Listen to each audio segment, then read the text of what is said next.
Hello friends, फिर से एक न्यू वीडियो में आप लोग का स्वागत है। चलिए वीडियो को शुरू करते हैं।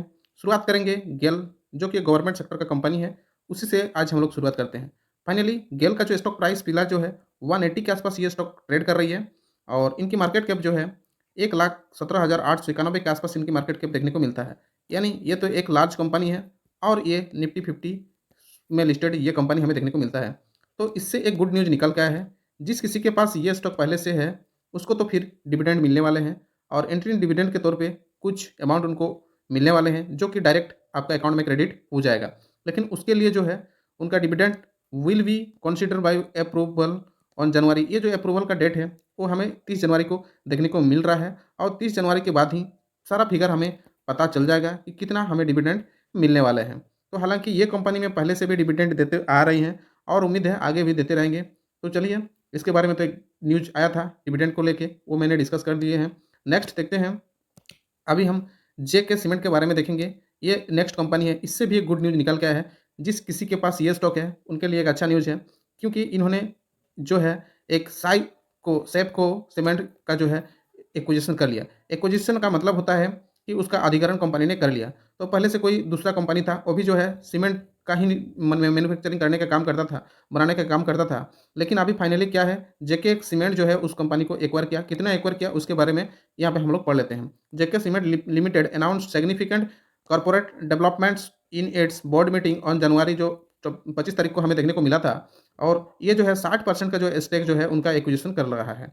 तो ये एक अच्छी बात है खास करके जेके के लिए, क्योंकि उनका 60% स्टेक दूसरा कंपनी का खरीद रहा है। इसका मतलब साफ जाहिर है कि जेके अपना बिजनेस को जो है वो और एक्सपांड करना चाह रहा है। तो ये तो अच्छी बात है। कंपनी जितना आगे बढ़ेगा, जितना एक्सपांड करेगा, अपना शेयर होल्डर का उतना ही मुनाफा होगा, क्योंकि उस कंपनी और ज़्यादा अपना मुनाफा कमाएगा। तो इससे जो है अपना शेयर होल्डर को भी बेनिफिट होने वाला है। तो चलिए, ये जेके सीमेंट से गुड न्यूज़ निकल के आया था जो मैंने बता दिए हैं। नेक्स्ट हम लोग डिस्कस करेंगे आईडीएफसी फर्स्ट बैंक के बारे में। इनका जो है क्वार्टर थ्री का जो है इन्होंने रिजल्ट पब्लिश किया है। IDFC first bank reported quarter three profit decline. ठीक है, इनका जो है अभी प्रॉफिट में है, हमें डिक्लाइन देखने को मिल रहा है और डिक्लाइन अच्छा खासा देखने को मिल रहा है। यानी इनकी गिरावट जो है, IDFC first bank reported 53% year on year drop in the net profit. Net profit में जो है अगर ईयर ऑन ईयर कंपेयर करेंगे तो 53% के आसपास जो है हमें क्या देखने को मिल रहा है, ये गिरावट देखने को मिल रहा है। तो ये एक बैड न्यूज़ है। जिस किसी के पास ये स्टॉक है उनके लिए तो फिर खतरे का घंटी है, जो इस कंपनी ने अपना क्वार्टर थर्ड में बजा के दे चुकी है। तो इसके बाद हम लोग नेक्स्ट स्टडी करने वाले हैं। ये एक अच्छा कंपनी है एनटीपीसी ग्रीन एनर्जी, जो कि रिसेंटली में आईपीओ के माध्यम से ये कंपनी हमें स्टॉक मार्केट में लिस्टेड होते हुए दिखा और काफ़ी अच्छा इस बार इनका Q3 का जो है रिजल्ट भी काफ़ी अच्छा रहा है। और जब से लिस्टिंग हुआ है लगभग लगभग ठीक ठाक ही परफॉर्मेंस करके ये कंपनी दे चुकी है। हालांकि एनर्जी सेक्टर का कंपनी तो अभी फिलहाल लास्ट ईयर अगर देखा जाए 2024 की अगर बात करेंगे तो अच्छी खासी हमें मुनाफा कमा के दे चुकी हैं। तो इन्होंने इसका जो है कंपनी, इनका थोड़ा देख लेते हैं क्वार्टर एंडेड, जो कि 31 दिसंबर जो अभी Q3 का रिजल्ट चल रहा है, उन्हें कंपनी भी अच्छा परफॉर्मेंस किया है। अगर स्टैंड एलोन की बात करेंगे तो उसमें ही नेट प्रॉफिट जो है उसको 89 डफली पकड़ेंगे तो 90 करोड़ के आसपास उनको प्रॉफिट हमें देखने को मिल रहा है। और वही कंपेयर करेंगे तो 58.73 in the same quarter of the previous year. यानी एक साल पहले जो है इस कंपनी का 58 हुआ करता था और अब जो बढ़ के 58 से बढ़ के जो है अब 89 हो चुका है। ये स्टैंड एलोन है, ठीक है। और इसका शायद कॉन्सिडरेट भी होगा, उसको भी हम लोग देख लेते हैं। तो ये अगर कंसोलिडेटेड का अगर बात करेंगे तो उसमें भी जो है इसका अच्छी तेजी net profit for the quarter इसमें तो ज़्यादा हुआ है, यानी 65.61 के आसपास हमें देखने को मिल रहा है। तो ये अच्छी बात है। अब जिसको समझ में नहीं आया कि अ, ये क्या होता है, कंसिडरेटेड मतलब होता है कि इस कंपनी के अलावा इसका कहीं और भी बिजनेस चलता है, यानी इसके पास कोई और कंपनी यहाँ है जहाँ पे ये कंपनी बिजनेस करता है। सबका मिला के अगर देखेंगे तो उसका प्रॉफिट को काउंटिंग किया जाता है, इसलिए उसको हम लोग कंसिडरेटेड से ही कैलकुलेट करते हैं। और किसी के पास अगर एक कंपनी रहेगा तो उसके लिए हमको स्टैंड एलोन का स्टडी करना पड़ता है क्वार्टर रिजल्ट पढ़ने के लिए। तो ये तो समझ में आ गया, चलिए कुछ एजुकेशन भी हो गया। नेक्स्ट अगर समझेंगे तो हम लोग आईसीआई बैंक का अगर देखेंगे तो इसका भी स्थिति किस तरह से है। Q3 live ICICI bank box 14.8 rise in quarter three. तो इसका तो एक गुड न्यूज़ निकल के आया है, क्योंकि इनका जो है प्रॉफिट हमें कुछ देखने को मिल रहा है। अगर इसका थोड़ा स्टडी करेंगे तो in the third quarter physical year 25 with profit after tax, ठीक है, टैक्स उक्स पे करने के बाद कंपनी को जो है ना 14.8% के आसपास प्रॉफिट होता है, जो कि फिगर बनता है 11,792 करोड़ के आसपास फिगर बनता है।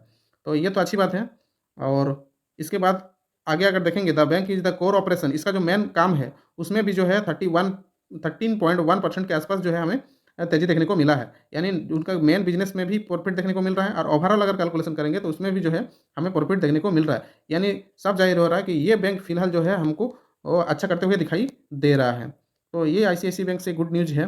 और उसके बाद ये येस बैंक जो जो पहले से बहुत पहले से है स्टॉक मार्केट में, उसको तो इसके बारे में अच्छा खासा जानकारी होगा। ये स्टॉक जो है, ये स्टॉक येस बैंक जो है 400 के आसपास ये स्टॉक ट्रेड कर रही थी। बट अभी गिरावट होके कुछ मामला, कुछ फ्रॉड होके इस बैंक में काफ़ी गिरावट हमें देखने को मिली थी, और ये लगभग ₹5 के आसपास जो है ये पहुँच चुकी थी। उसके बाद कंपनी काफ़ी चर्चा में रहा, तो अभी फ़िलहाल थोड़ा-मोड़ा परफॉर्मेंस देखने को मिल रहा है। तो इसके बारे में अगर कुछ बेसिक इन्फॉर्मेशन समझेंगे तो एनपीए को देख लेते हैं। नॉन परफॉर्मिंग एसेट जिसका पूरा नाम होता है, इसमें थोड़ा इंप्रूवमेंट होते हुए दिख रहा है, क्योंकि इनका एनपीए जो है अब घट के 1.6 रह गया। पहले इनका एनपीए कितना था? 2 पॉइंट के आसपास था। 2 पॉइंट से 1.6 हुआ है, तो ये अच्छी बात है, क्योंकि किसी भी बैंक का एनपीए घटना मतलब ये एक अच्छी बात होता है। यानी नॉन परफॉर्मिंग एसेट, इसका मतलब भी समझ लो इसी वीडियो में। एनपीए का मतलब होता है कि किसी भी बैंक अगर कहीं पे नॉल दिया है, तो उस नॉल का रिकवरी उसका किस आधार से हो रहा है, मतलब हो रहा है या नहीं हो रहा। अगर नहीं हो रहा तो उस कंपनी का एनपीए काफ़ी ज़्यादा रहेगा। अगर नॉल जो है सही टाइम पे उसको मिल रहा है, उसका वापसी हो रहा है, तो उसका एनपीए जो है हमें कम देखने को मिलता है। तो यही है एनपीए का मतलब। तो एनपीए जितना घटेगा तो उतना अच्छा बात है। तो ये एक अच्छी बात है कि उनका एनपीए में इंप्रूवमेंट देखने को मिल रहा है येस बैंक का। तो ये टॉपिक हो गया, क्लियर भी हो गया होगा। और नेक्स्ट हम लोग समझेंगे और कुछ है, operating profit increasing 42% year on year. अगर इनका ऑपरेटिंग प्रॉफिट अगर देखेंगे, जो इनका मेन बिजनेस है, उनमें भी जो है ईयर ऑन ईयर में हमको 24% के आसपास जो है हमें तेजी देखने को मिल रहा है। तो ये एक अच्छी बात है।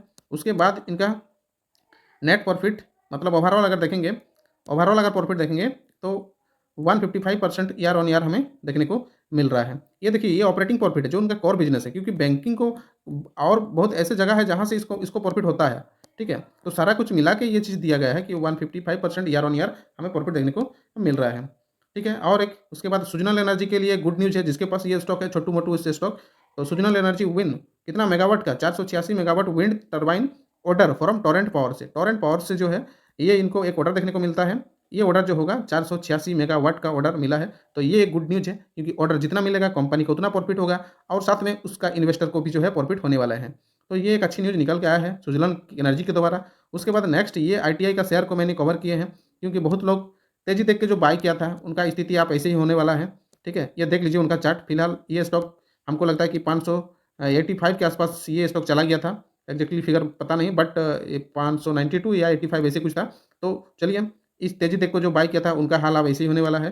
देखो, इनमें अगर 1 महीना पहले कोई इस यहाँ पे कोई बाय किया होगा, अब उनका गिरावट 36% 0.57 के आसपास उनका गिरावट हो चुकी है। ठीक है, तो ये एक लॉस मेकिंग कंपनी है। हम इसका कोई वीडियो बना चुके हैं, लेकिन इस चीज़ को आप लोग समझते नहीं हैं। सिर्फ तेजी देख के कोई बाय कर लिया होता, या बाय अभी भी करता है, तो उसके लिए यही चीज़ देखने को मिलता है। अभी इसका हमने एग्जाम्पल भी दे दिए और बता भी दिए कि इसका स्टॉक तेजी तो होता है, लेकिन गिरावट भी उस तरह से ही हमें देखने को मिलता है। तो ये आइडिया था। तो चलिए गाइज, इस वीडियो में इतना ही। और ये है ट्रेडिंग स्टॉक के नाम से ये चैनल देखने को मिलता है। इसको सब्सक्राइब करके रखिए, शेयर करके रखिए, कमेंट्स भी कीजिए। अगर कुछ इसमें कमी रह गया वीडियो में, उसको भी हम इम्प्रूवमेंट करेंगे, क्योंकि ये चैनल मेरा न्यू है।